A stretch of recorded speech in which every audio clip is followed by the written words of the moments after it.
Just wrapped up a 12-week coaching package with 5 of my clients. And today in our group coaching session, I had said, hey, as we wrap up our time together, let's talk about what were some actions that you saw out of your team that you really want to help continue. And one of my clients said, I feel like the team is bought in on the actions they need to be taking at work. And this made me smile so big because at the beginning of our sessions back in September, that was the big question. How do I get people to do their job well without complaint? And my number one answer was like, we gotta get buy-in.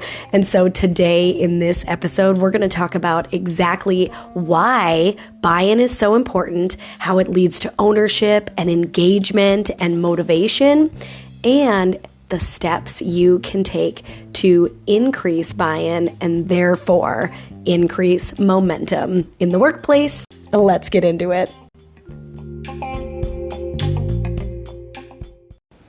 I am not going to lie, I was actually dreading my session today because I have just had such an incredible time learning and growing along with my clients.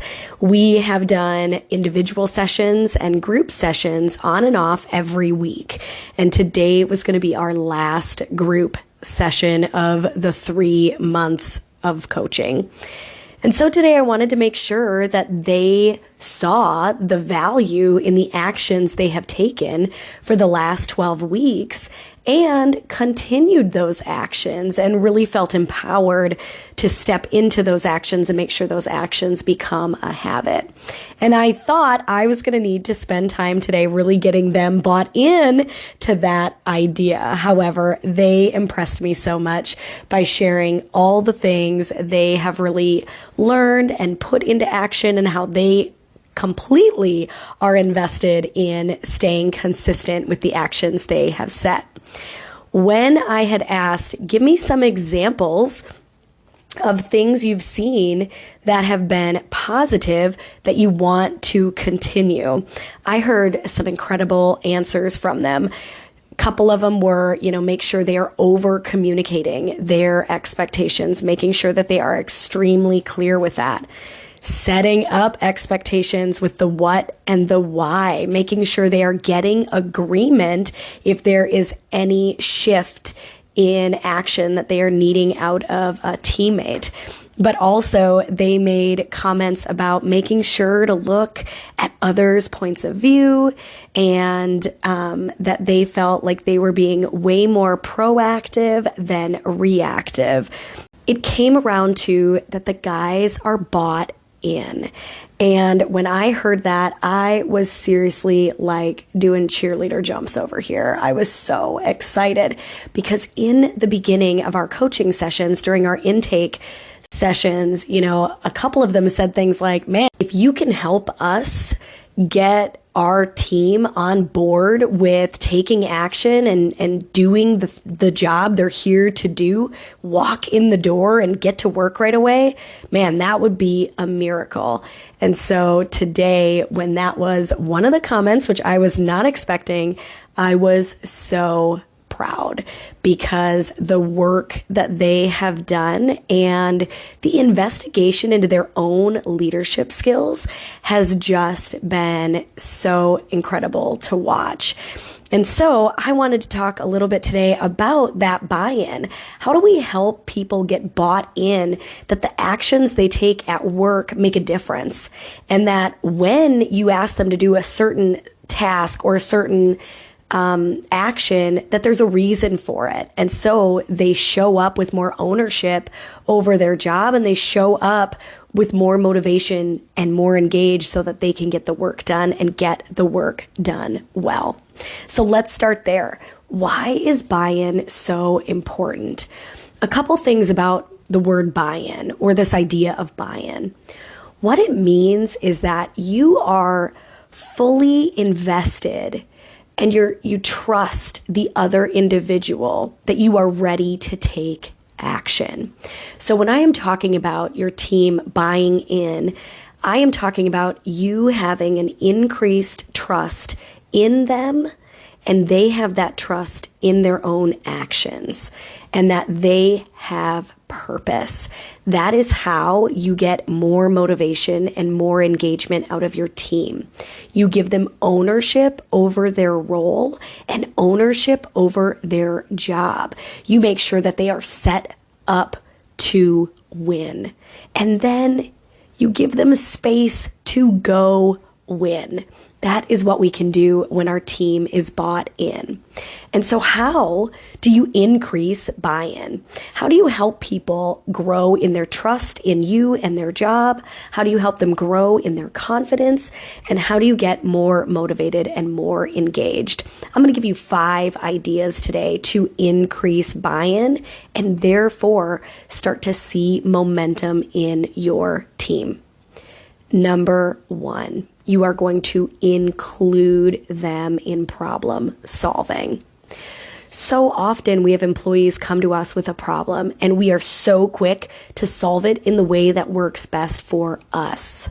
However, we might not be down on the floor with them. We might not be on the phone with their customers and hearing what their customers are saying. And so making sure if a problem is brought to you that you work with them to find a solution. I use the 2-minute problem solving on this. And when you use the 2-minute problem solving, you actually empower the person that you're talking to come up with a solution, really step into how their actions can make that solution happen and take ownership over the problem and the solution. And so really make sure you are including other people in problem solving. Now, I'm going to say number 2 on this next one, but it's really piggybacking off of number 1. Once a solution is created, someone has come up with an idea for a problem, and they believe that solution is going to work, follow up with them. So follow up to ensure that they have taken action to create that solution. Also, ask questions about those actions and if it's working. And no, I do not want you doing this, hovering over them like, so did that work? But instead, you're going to say, hey, how did that work out? Have you seen positives come out of that situation? And when they share that things have started to shift, celebrate the actions that they took. Really take a moment to say, that is incredible. You came up with this solution, you stayed consistent with the actions, and you are the reason that that problem got solved. Thank you for your work, right? So not only help them problem solve, but then really pump them up when their solution worked. I think so often as leaders, we have to move so quickly. And when a problem gets solved, we're like, great, excellent, glad that got taken care of, next problem. But what we do need to do is spend a little bit of time acknowledging that solution, acknowledging the positives that came out of that solution, and acknowledging how that eliminated future problems. And so really, really, really make sure that you are following up. Now, in your follow-up, you may find out that that solution did not work.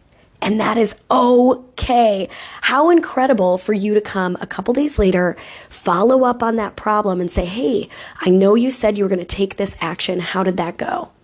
And if they say, man, it did not work. Okay, let's go back to the drawing board.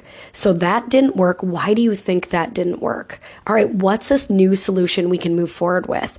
And again, you are helping them and modeling to them that problem solving is a fact of the job.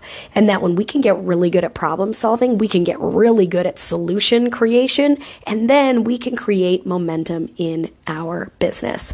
So number 2, follow up, follow up, follow up. And in that follow-up, make sure you are giving appreciation, whether you are giving appreciation that the solution worked or you are giving appreciation that they tried something and now you are going to help them solve the problem again, right? Number 3, this is going to piggyback right off of this as well. One way to really grow trust is to be transparent that problems exist and that solutions exist. I recently was working with a large group of people. We were coming together and we were talking about problem solving. And one thing that came up is that there was a master problem solver on the team. And people kept going to this master problem solver with all of their problems. And he, in this public setting, in front of everybody, was able to say, a lot of the problems that you guys come to me with, someone else already asked me about that week. And now, in the way he said it, he was attempting to say, like, I have your answer if you come to me. And one thing I thought in that moment while I was speaking to them was, hey, and I'm just going to use the name Jason. Hey, Jason, have you ever told other people about the problem and the solutions that you've been coming up with so that those problems stop happening? And he was like, well, I don't really have time to walk around and tell all of the programmers how I solve that one problem. So if they run into it, I just know a solution. And I was like, but just think about all the time that is wasted by them running into the problem, them trying to solve it themselves when you already have the solution in your back pocket. And so my tip for number 3 is acknowledge problems and solutions to everyone. And the best way to do this is by pointing out a solution that one team member came up with. So for example, if Abby solves a problem with Jason, then one of them sends out an email to the team and is like, hey, here was a problem we were running into. Here's a solution we found, and it works. And now if Jason is the supervisor, he can say, thank you so much, Abby, for bringing this problem to us. We were now able to find this solution. If any of you run into a similar problem, here is the solution we found that would really work. Now we are giving open praise to the person who solved the problem. Just think about that. This is a way to acknowledge problem solving. It is a way to eliminate those problems from happening again. And it is a way to grow trust and grow ownership over solutions that your team can come up with. All right, I'll take a new path for these next 2. Number 4, ask for feedback. Be prepared to take it and be prepared to take action. Now, I know that there are a lot of leaders out there who say, oh yeah, I ask for feedback, but a lot of times nobody gives me any. That is kind of my sign that it is a low trust environment. When there is high trust, people are willing to give feedback because you not only trust each other, you have ownership over the business, and you want to share information that will support the business and support the people in their roles.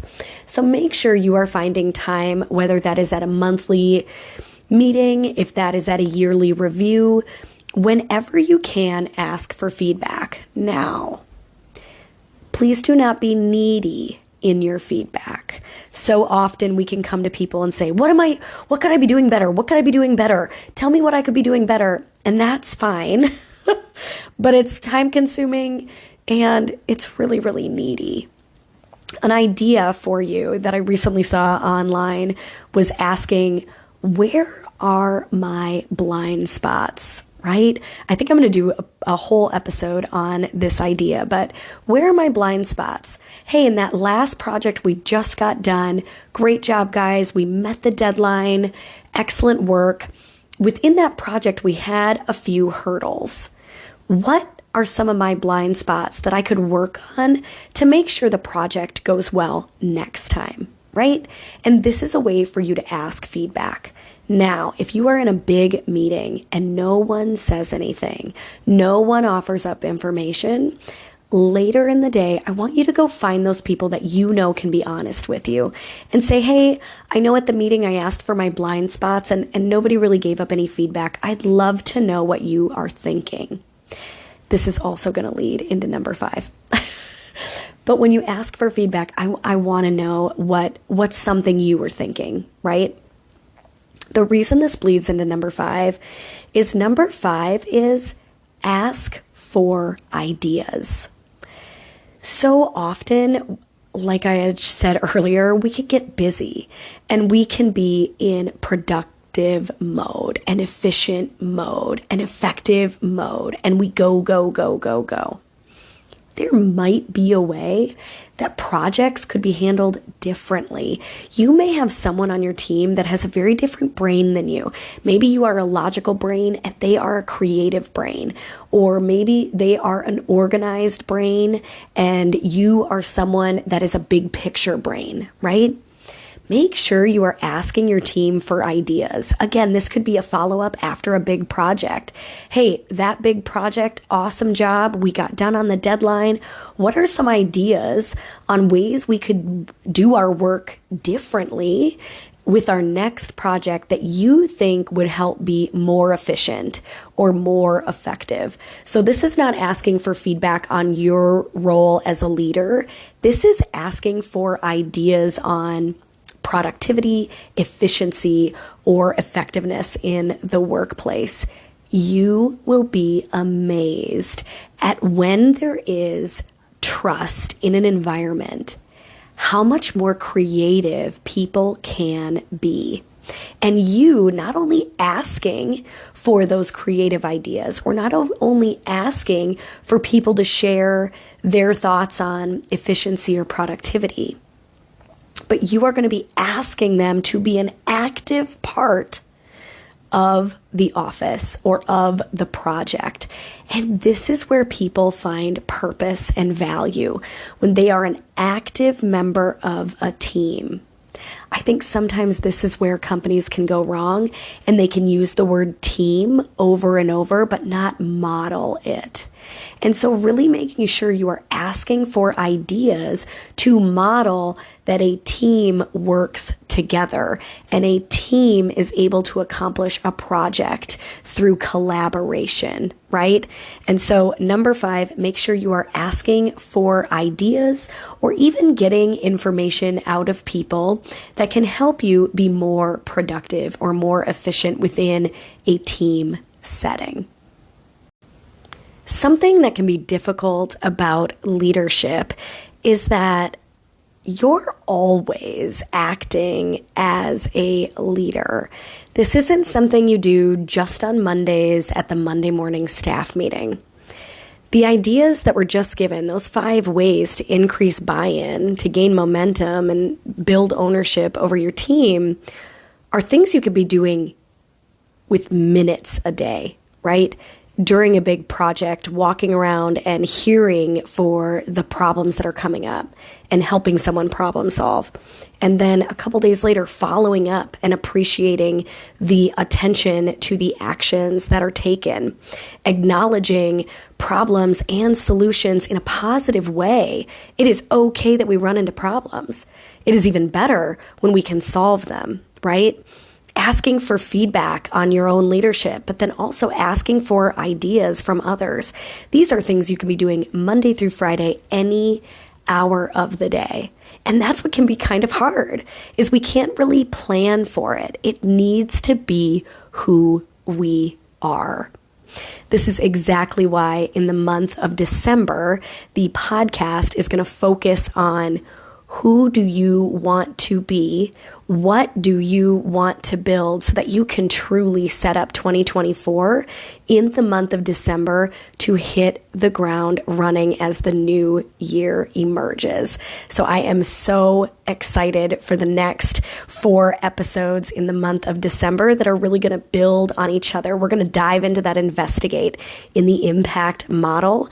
I am going to literally ask you to kind of workshop with me and write down thoughts that pertain directly to your office or your home, your place of work, your relationship, so that you can get extremely clear on what you're looking for. And then we can work on the actions to take from there to truly build that culture that you want to create in the new year. I am super excited for that next series, all about investigation. And like I said, it's going to be a little more like a workshop than me just hanging out with you here. So be excited to come back for that. I also am going to be doing a giveaway each Tuesday in December.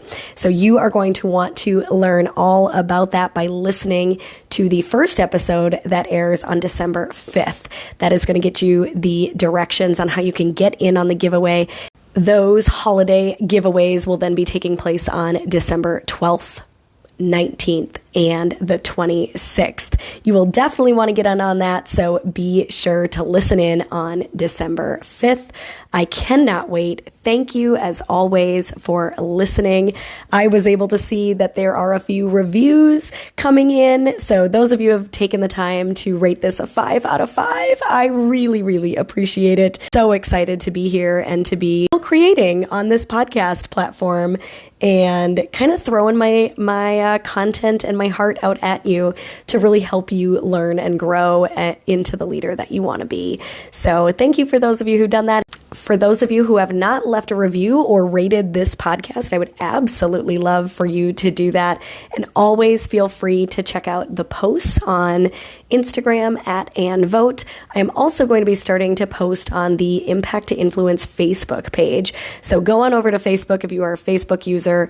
Make sure you are following the Impact to Influence Facebook page, and you will see podcast posts on there that I would love for you to interact with. Add your thoughts, add your comments, engage, so that we can be building a community of people who are out there creating impact and influencing others for good. I appreciate you so much. Have a great week.